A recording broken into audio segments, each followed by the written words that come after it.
Hi, for those of you who don't know me, my name is Josh and I'm part of the Good Brothers Trading Academy, and today's lesson is going to be on the range candle on a daily chart and the importance of the range candle and how we can avoid false breakouts.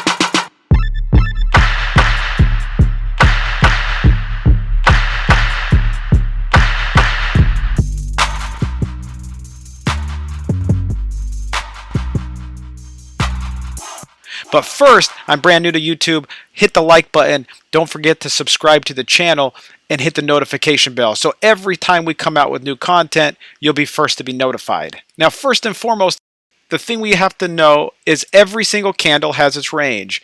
The range is from the very top to the very bottom would be the candlestick's range. Now, this includes the history of the stock. So where the wick is at, right? From the very bottom to the top on where history has been is the range of the candle. Now, if we're looking at a daily chart, we want to find the average range to a candle. And what that means is we are going to be looking at each candle, again, has its range. We're looking at the daily chart. So this candle, if we measure from top to bottom, moved about $9 or 2%. If we go to the next candle, around the same size, that's moved about $10 or 2.5%. And so forth, so on. So we're going to continue to look for these candles, just over 2% and $9 move, okay? Now there are these other bigger candles, right? That would be the volatility and how volatility obviously plays a role in the market. This one's moving about $18 to about 4%. Okay, so as you go through the candles and as we go through the chart, we can start to look for certain candles that are about the average on what Netflix trades in a day. This is what's going to give us our range of the candle. And what we don't want to do, and I want to give you an example. If, for example, this is a daily candle and we are at the high, and let's say that the average candle that is put in a day is, let's say, $8 or so, and we're up to the top, so between, let's say, 4% and 2% gain on the stock per day, or a $4.50 move to roughly $9 to $10 move. If we put in a daily candle and we've already, let's say it's only 10 a.m. and we're going, and the stock is cruising and we're going up, depending on, of course, the placement in the chart causes what these, the big volatility spikes. But on an average day, and this is what we're wanting to pay attention to, on an average day, let's say the stock has already moved up $5 or $6.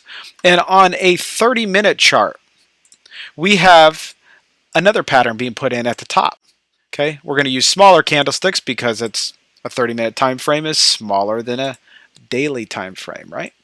And we get this pattern that we should recognize like a bull flag of some sort, and we're getting excited because we want to, of course, make a little bit of money. And this stock starts to break out. But what we don't want to do, and the purpose behind this is knowing that, is the probability of the stock going to continue at this point? Is the stock going to really continue further, especially if we are in a consolidation zone and we're used to trading around $4 or $5 in a day? Are we going to get a massive move? Is this thing going to continue, or are we going to get a false breakout and then the stock is going to continue down and stop us out of the trade? The point is we want to be aware of whatever stock we are trading. It doesn't matter if it's Netflix, Roku, or a $10 stock. We want to know how much it can move in a day, so we are aware that we are not chasing a top. We want to be aware, so if it has a perfect looking pattern on a 10-minute chart or a 5-minute chart, or even possibly even a 30-minute or an hourly time frame, the chances of that stock continuing may not be as good. Now, the other way to look at this is, does it make sense if the move is exhausted in a day? If we've already put a 2.5% move in, or if whatever stock you're watching, maybe it's a 4%. If the move has been exhausted that day, do you think you will find other buyers to continue the stock price higher? We are looking for good deals in the market. We want to buy low and sell high. If this is making some sense to you, be sure to write in the comment section below. This is also where you can ask me other questions. So just to recap, let's delete all this and go back through it. We are looking for the average distance a stock will travel in a day. For example, here to here, here to here. Do you see how they're roughly the same size?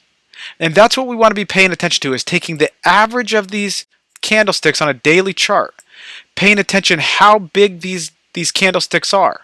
Okay, and of course you're going to take in consideration the bigger ones, but for the most part, we want to not fall victim of believing the candlestick is just going to continue all day like this. Not very often do we get candlesticks that are this large in the market, okay? Look at everything else in between.